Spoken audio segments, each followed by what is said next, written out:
Hello and welcome to this week's show of Weighted Donuts. I'm Wayne Unger, and tonight I have Joe Casale with me, a returning guest. It always tells me I'm doing something at least half right. Joe, welcome. How you doing tonight? I'm doing well, Wayne. Well, it's all the gifts you give to show up on the show. That's what does it. I know, and you know what? It's like every time I get a credit card bill, Florida, so you I wonder if it's what bags count here. Yes, I know. Swag. I have to start getting sponsors so I can give out sponsored swag. There we go. Right. So, well, listen, I know you and I are here to talk baseball, and like, hey, it's an interesting week, and of course, our favorite team is having a great start. So let's go right to it because, I mean, we were just talking about Aaron Judge on Facebook yesterday. Just absolutely phenomenal. My off-season / preseason prediction was, it's like, I hope the Yankees will be patient and leave him in the lineup. I honestly was not expecting him to hit more than 240 or so, strike out 200 times. I figured he'd get a good share of walks because pitchers fear him, and I figured he'd hit about 35 home runs, but I figured it would be a great learning year for him. And during spring training, I saw, I might be about right. And I don't know what it was. It's like a light bulb went off in his head. Like after around the fifth game of the season, his pitch recognition just became like unbelievable. Like, when you see these movies with these cyborgs and these robots, and they have this, and they show you like first person vision, and you see how they just zone in and focus in. It's almost as though he's become that with a baseball. I wrote last night that in all the years that I've watched baseball, I've never seen someone improve so much in one off season as Aaron Judge. It's staggering. And you were talking about his pitch recognition. I mean, last year, it seemed that he was always an 0-2, and you could throw the ball in the other batter's box, and he was in swing mode. He was just, his strike zone was 3 times the size of everyone else's. And this year, he's laying off everything off the plate, even stuff a little off the plate. I think one of the things that really helped is Alan Cockrell he eliminated his leg kick for the most part. He had a big leg kick last year. And you can do that at the lower levels of the minors because your timing is you can pretty much time younger pitchers. But when you get to the majors, a guy as big as Aaron doesn't need that kind of a leg kick because he's just going to mess up his timing mechanism. So he gets his foot down fast. He's shorter to the ball. And he's a great talent. I mean, people don't realize he's a tremendous athlete. You see the way he plays the outfield. He can cover a lot of ground. He's got above average speed. He has a great arm. So from a size standpoint, while he's one of the biggest players to ever play, he's very athletic, very flexible, very loose muscled. So it's unlike Giancarlo Stanton, who I don't think is as good an athlete as Aaron Judge. And I think it's one of the reasons why Stanton has the injuries that he has. It's almost like he's too muscular. Judge is a very fluid kind of guy, and it's unbelievable. He's become must-see TV. I mean, you have to watch every at-bat. And what I do hope the Yankees do is this is the first real phenomenon the Yankees have had.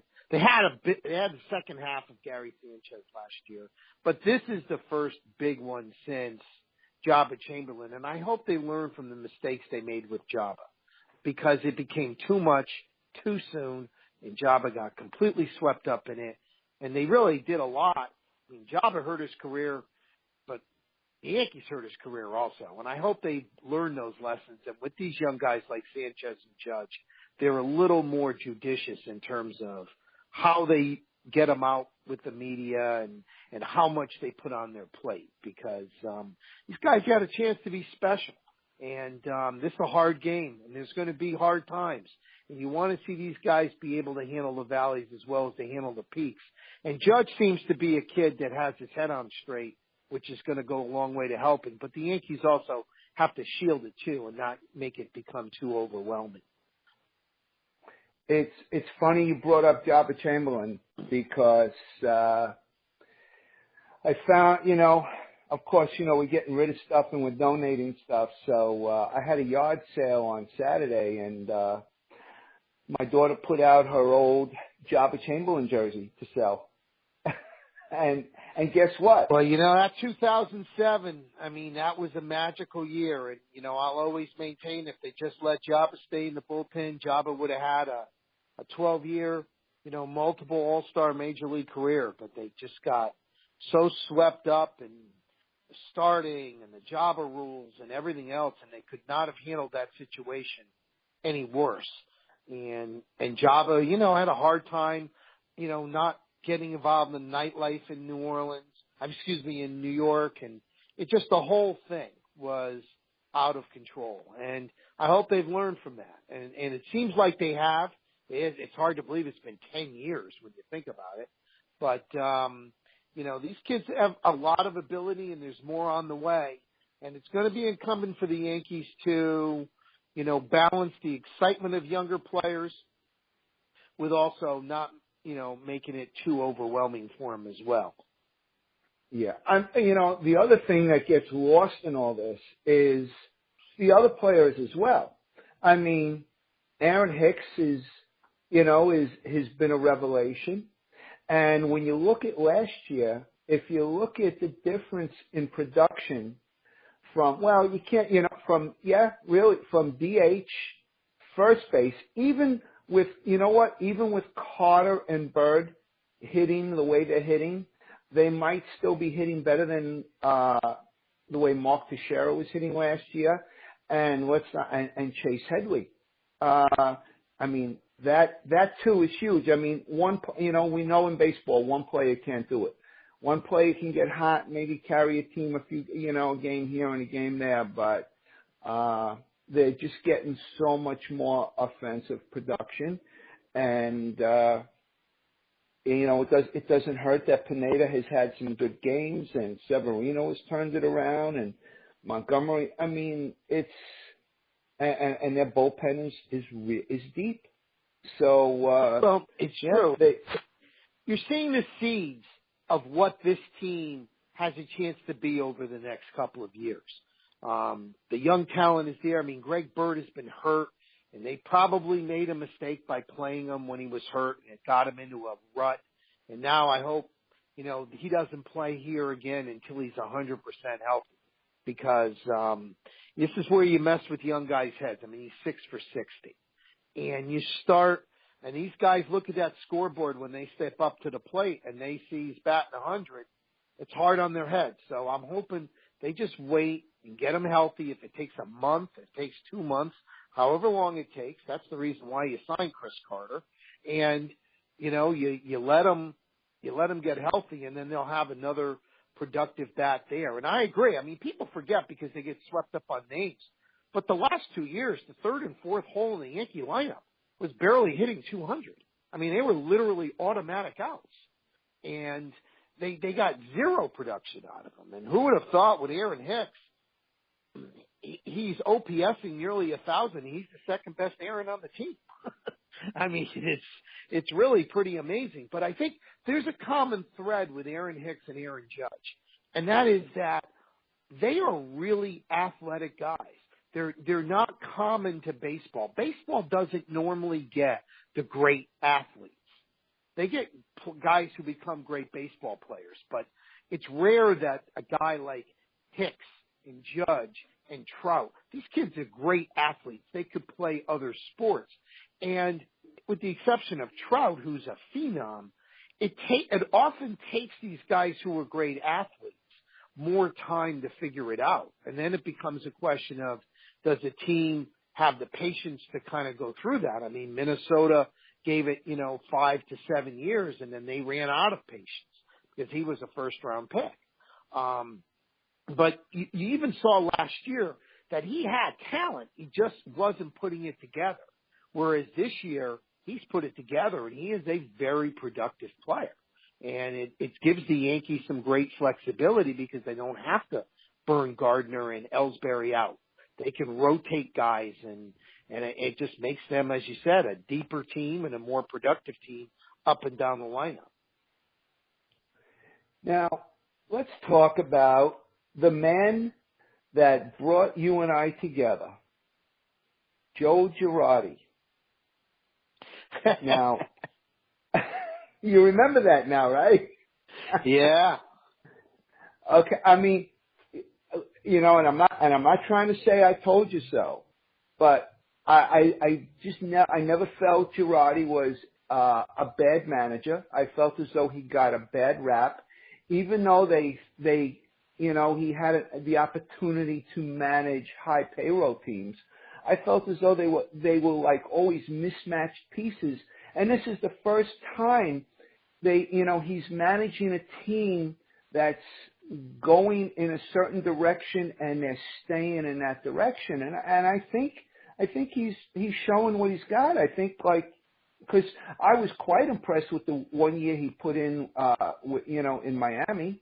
I never felt that Joe was a bad manager. I felt he was a guy that was too wedded to his dogma, to his binder, to his dogma. And I think that, I think what's loosened the reins of Girardi and other managers in the game is Joe Madden. If you look at the way Joe Madden uses the Cubs and having a lineup and having a roster that has multi-positional players and not burning everyone out every day and moving guys around and not being afraid to put certain players in different situations. I think if you're a manager, just as a football coach looks and sees how the successful guys do it. I mean, if you're a football coach, you go to Alabama and see how Nick Saban does it, or you go to New England and see how Belichick does it, and those kind of things. I think other baseball managers are looking at this and saying the game has changed.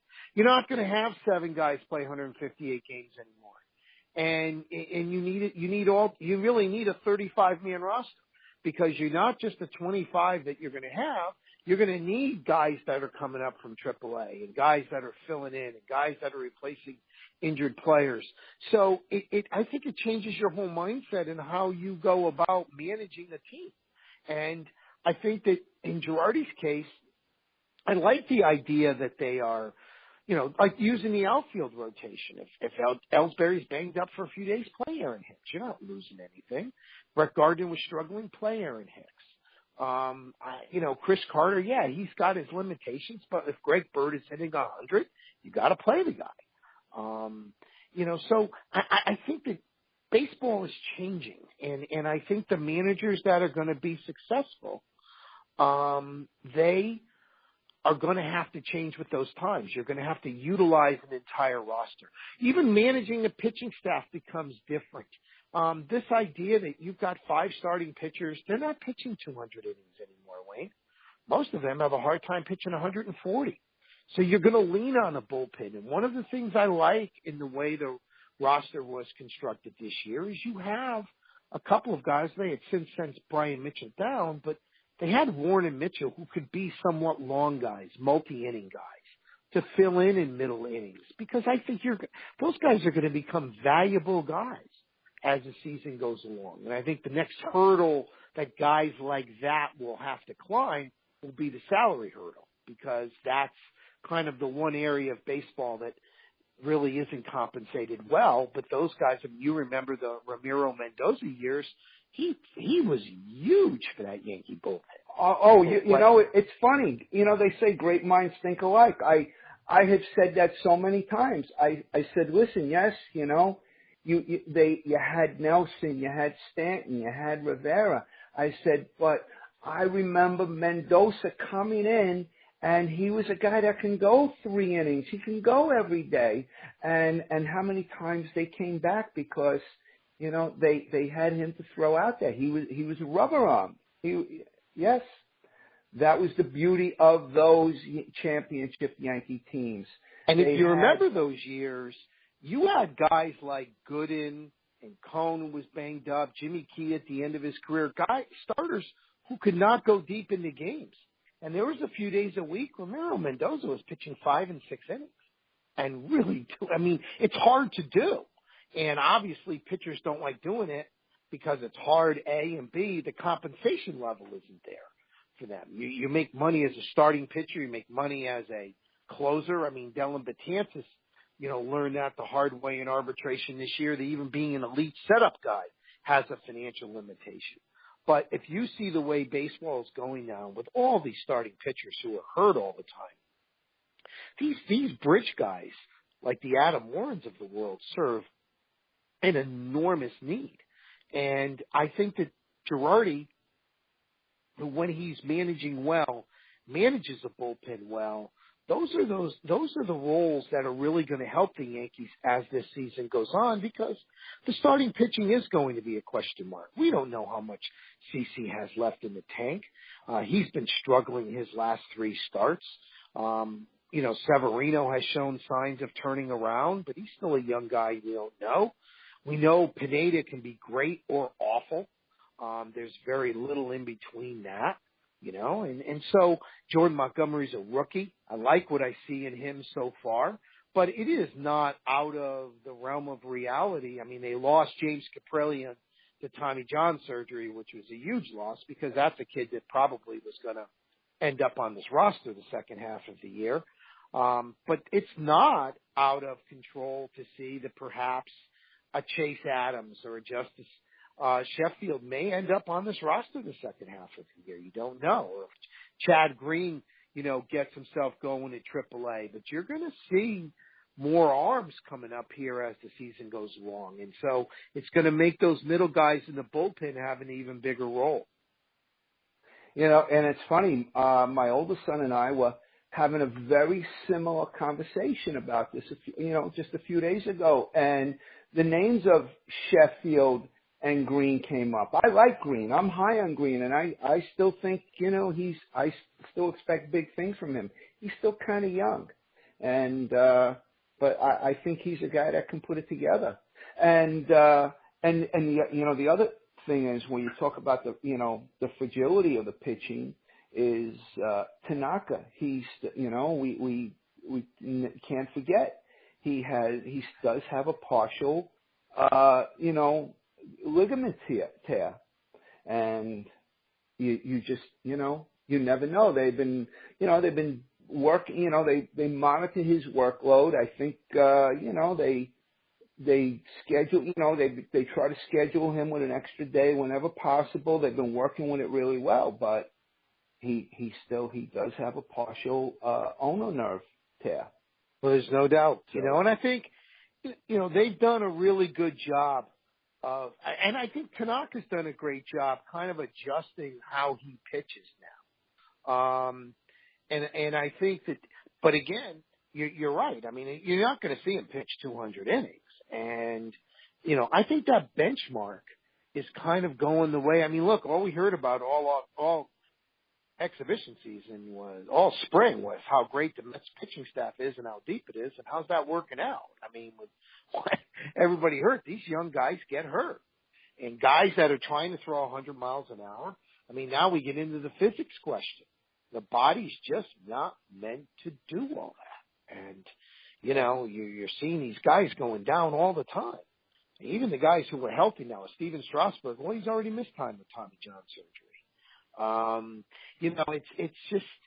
It's too much on the body. And so, we're seeing it with James Kaprielian. We lose him for a season and a half probably. And that's a kid who as I said, he was to be in the Yankee rotation the second half of the year.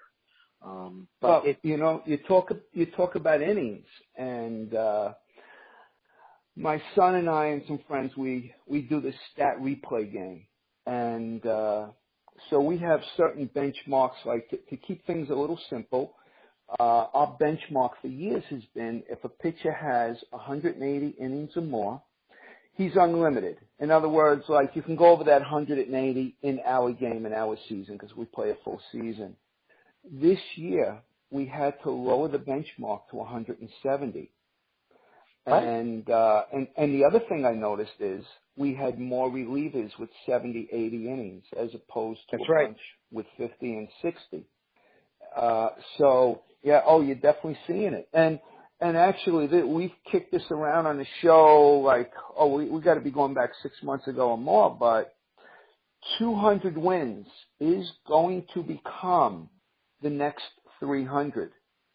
Absolutely. Not even 250. I completely agree. It will. All you have to do, I mean, because I pulled up the active leaders in wins, and like when you think about it, and guys that are even like, like in the 130s, 150, like guess what? A lot, if you're 34, 35, and you're a pitcher, even if you're good, it's still you don't know. It's a crapshoot. So yes, that's right.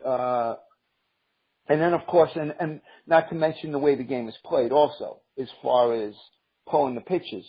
So between, limiting the innings and the way the bullpen is used, it's all going to change. It's all going to change. I want to switch gears real quick. What do you think about what's brewing with Baltimore and Boston?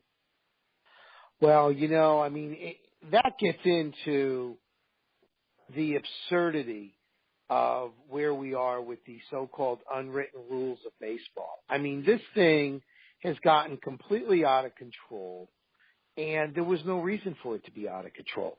It's gotten reduced itself to Adam Jones hearing racial slurs in the dugout, and last night after he got a standing ovation, that's when it should have been over. And Chris Sale throwing at Machado again. That's just absurd. I mean, that's that fake tough guy stuff that you see in American League pitchers because they don't have to bat. And that's a problem. And the only way you want to really solve the problem, suspend the guy for 20 games. Not 5, because 5 is one start. Suspend him for 20 games. They won't be throwing at people's heads anymore. They won't be throwing at it. You're talking about throwing a 96-mile-an-hour fastball at somebody's head. Get a 4-game suspension. Well, what if Manny Machado took his bat and went out to the mound with it? They throw him out for the year. And that's pretty much what he mentioned. And are you aware? Yeah. Are you aware that Kevin Gausman was also ejected? And he threw a curveball. Yes. I mean, he threw a 76-mile-an-hour breaking ball and hit Bogarts on the hip tonight, and Sam Holbrook threw him out. And you say, that's just bad umpiring. You've got to manage the game. You've got to understand what's going on in the game. That's just absurd. You don't do that. And you're not throwing a breaking ball at somebody. I mean, and that's where this stuff gets out of control, and it's going to be out of control all year. It's not going to stop now. The next time these teams play in Baltimore, somebody with the Red Sox is getting drilled. It's just not going to end. And I just think this stuff has become so dumb. And the Red Sox always put themselves in this situation. The years that Pedro Martinez threw at players, and it just has gotten completely out of control. And one of these days, somebody's going to get seriously hurt. And they're going to take I watched Giancarlo Stanton get hit in the face with a 98-mile-an-hour fastball. He's not been the same player since, and he wasn't even being thrown at. That was a ball that just got away from the pitcher. And this is just stuff that's not necessary. And, the game is making a great comeback. You've got a lot of young players, exciting players. If the Yankees are good again, it's good for baseball. You've got a lot of good stuff going on. You don't need this nonsense. And all these fake tough guys like Chris Sale who are going to accelerate all this stuff, he's going to end up getting his own players hurt. And it makes me crazy. I mean, it's 2017. Stop throwing 98-mile-an-hour fastballs at people's heads. I mean, really, enough. And I know Joe Torre is somebody that's always been sensitive to that, even going back to the days he managed. Well, you know what? The way you solve the problem is say you got a 20-game suspension. Yeah, go appeal it, knock yourself out. Maybe we'll knock it down to 10, but you're going to sit for a while. And that's what puts an end to it. Not conference calls, don't do it again, and and you have the same stuff go on. I agree. I agree. The one thing, you know what I'm surprised though? I'm surprised nobody tries to bunt. I'm talking about in the American League. Nobody tries to bunt down the first baseline and run the pitcher over. It's so funny. Slaughter. One of the things that I have found going through the minors the last 8 or 9 years, nobody teaches bunting anymore. They don't even teach base running anymore. You see more, but Kevin Curtin and I talk about this all the time. The worst base running I see at the major league level, it's nightly. Guys run themselves out of innings. Guys don't know how to take the extra base. Guys don't even know how to take a lead. It's crazy because everybody gets rushed through the system now. If you're a high draft pick, they basically give you 3 or 4 years. If you can't make it, they before you have to get put on, on the roster, they rule 5-year or they get rid of you. No one learns how to play. No one learns how to bunt. No one learns how to move guys over. No one learns how to run the bases. No one even learns how to take leads. It's crazy. But what's really funny? The shifts are forcing teams and organizations to have to retrain how they train their players. Because if you're a guy, Mark Teixeira lost the last 5 years of his career to injuries in the shift, turned a 290 hitter into a 200 hitter. So you have to decide what you want to be. If you want to be a guy that watches his batting average drift to below unplayable levels, then you keep hitting into the shift, or you have to adjust. And we see what's happened with Chase Headley. He's turned his career around by hitting against the shift. So it's forcing players to have to change. I can't tell you how many times the Yankees are down 2 runs in the 7th inning of a game, and Mark Teixeira comes up and they're giving him the whole left side of the infield, and he won't take it. They say, just get a base hit. Get on base. So I'm paid to hit home runs, but you're not hitting home runs. And even if you hit one, you're still down a run. The idea is to get on base. So I think what we're seeing now in baseball, as advanced metrics are taking form, we're seeing a lot more, for lack of a better term, coaching and really developing strategies that we didn't see before. And that's kind of exciting. The Yankees are approaching the game this year completely different than they have in other years. And that's encouraging, because for a year, how many years you watch the same stuff over and over? And, it's the old definition of insanity, doing the same thing over and over, expecting a different result. So this year, they're more aggressive on the bases. They're taking an extra base. They're actually getting better leads. They are hitting against, they're hitting against the shifts. So they're forcing teams to have to defend them differently. And I think that's a big, big thing.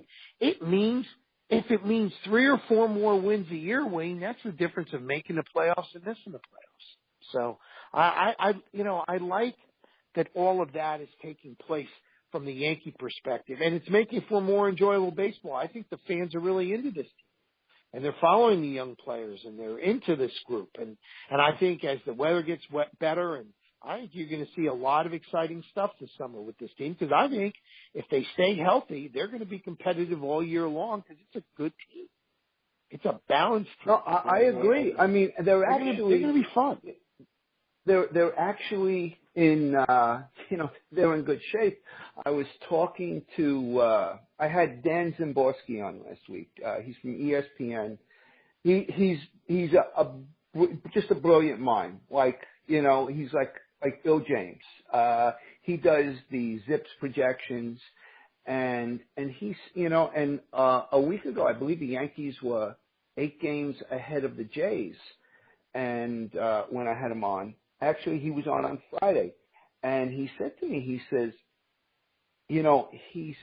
I think the Jays, were a better team, he says, but at this point now, I don't know if they're going to catch the Yankees because I don't think they're 8 games better. and the Yankees already have an 8-game lead. Now, I mean, I think he said at that point we were like 1/7 of the way. So, listen, it's early. They're sitting pretty well. I mean, I've seen, listen, last year, Chicago, the White Sox jumped out to a big lead. There were others, in years past, but, they're playing so well. Even tonight, they were down, I think they were down 4-0. They came back. I mean, right now it's 6-5. That's one thing. This team just keeps coming back. They don't, they're relentless. Their offense is relentless. They just keep coming at you. And, I think that's going to wear other teams down as well. So. No, I agree. This is a good team. They're going to score a lot of runs this year. And the thing that they have, and it could be a season that there's a lot of starting pitching on the trade market, and they have minor league assets that they can move for a pitcher if they need to. So they're in a good position right now. And I mean, they're doing all this without Gary Sanchez and with without Greg Bird now, with Greg Bird hitting 100. I mean, it's pretty impressive. So if they score runs, they're going to, and the Yankees being the Yankees, they're not going to make dumb moves in terms of giving up a lot of guys in the farm for arms. But if they need an arm, they're going to be able to go out and get one this year. And it'll be. And I think there will be arms available. Available. Yep. Because, you know why? Because teams are not going to say, you know what, I'm sorry, your offer's not high enough. You know what, we'll just hang on to him for the draft pick.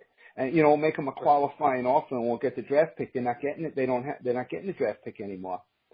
That's right. So now that ended, it's like, well, if we want to get something for him, we got to do it now. So.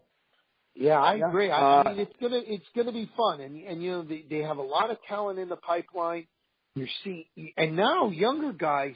What's important now is because of the success of Judge and Sanchez and Bird and Severino, the young guys now see that they have a chance to play in this team. So they're going to get an opportunity. So that completely changes their approach. Because now they're not trapped behind bad contracts anymore. And they're going to get an opportunity. So I think it raises everybody's level. Clint Frazier hit another home run in AAA tonight. And he's a guy that whether he's going to be a trade asset or a guy that they utilize in New York, he's going to be a guy that bears watching. Gleimer Torres, I mean, he is an untouchable. I mean, Gleimer Torres is going to be one of those special young players we talk about. And that's going to happen, sooner rather than later. I mean, I think by Memorial Day, he's going to get called up to AAA. And at that point, then the clock's on him. Anything happens at the major league level, the Yankees have shown with Jordan Montgomery move, they have no problems putting somebody on the 40-man roster if they deem him fit to play. I mean, Jordan Montgomery was a guy. I mean, how many years, Wayne, did we used to watch these so-called competitions in spring training that weren't really competitions at all? And the guy who pitched the best didn't get the job. The guy who had the most onerous contract did. With Jordan Montgomery, he wasn't on the 40-man roster. He was not a guy that was thought of to be in the mix at the start of the spring. He pitched so well that Girardi and Rothschild said, this is the guy. I mean, we got to put him on the roster. And the Yankees lost Johnny Barbado by waiving him, and the Pirates picked him up. But they showed they were able to make that move, and that's a good thing to see. And I think Jordan Montgomery is going to be a really good pitcher for the Yankees. And so it's just you're seeing them finally getting into the way you run a baseball franchise in 2017. And it's been a long time coming. And I'm guessing that was more Hal Steinbrenner and Randy Levine holding them back than Brian Cashman. I think Brian Cashman's wanted to do this for 5 years. But he's finally got to do it last year. And they were able to turn, Chapman into Torres. They get Chapman back, all of that good stuff. I think the way, you know what it is, the way the Yankees put their teams together in past years, spending a lot of money, was part of their business model to them, Right. and it worked for many years. And they finally realized, like, you know what, we can't do business like this anymore. And at the end of this year, I believe, you know, between A-Rod and CC, I believe there's like another 45 million or so coming off the books. That's right. That's tremendous. That's tremendous. So, you know, it's an exciting time to be a Yankee fan, and it's even more exciting to be a Yankee fan for someone like myself and probably like you, who all these years were like, it's okay to tear it down. I'll sit Right. back and I'll take the lumps with you for a couple of years. Let's you know, like, let's just stop putting these expensive mismatched pieces together. It was almost like, you know, I mean, let's face it. To me, in my mind, 2009 was a fluke. They had stars, they had talent, but to me, it was still a fluke. It was still a very mismatched team, and it was, you know, I think They got hot at the right time in October. Yes, and A-Rod carried them, and A.J. Burnett, and then Matsui, the biggest games of his life when they needed him to. And Matsui had an unbelievable World Series. Right. That's right. But other than that, it was almost like the 80s all over again. You know, just mismatched pieces, expensive mismatched pieces. And I always tell people it was a very difficult time being a Yankee fan in the 80s. It was difficult for me even, you know, in the 2000s because, like, yes, okay, yeah, to get into the playoffs, but like they just, you know, like I hate to say it, the team just didn't do it for me. I just wasn't excited over the Yankees as a team. As you know, I was still the fan. I still followed them and, you know, and rooted for them, but I wasn't the term. I guess, for lack of a better term, I'll take something from the younger generation. I wasn't feeling them, so to speak. So. Well, yeah, and I think now it's completely turned around. It's so funny how quickly it does. I mean, in the sense that all we heard for the last 2 years of how the Mets were taking over the town, and now you look at the Mets are in disarray, and the Yankees have become fun to watch again. You know, I mean, every night between comebacks and you're watching a little guy like Torres do a great job in Didi's absence. You're watching a guy like Aaron Judge emerge and all of this good stuff. So it just, you know, sports is such a fragile business and stuff can change so quickly, but there is a foundation of how you run your business that has to be consistent. And the last couple of years, the Yankees have turned that around. Now, if they can just develop some of their own starting pitching instead of having to pay for it out in the marketplace, that's kind of the final piece of the puzzle.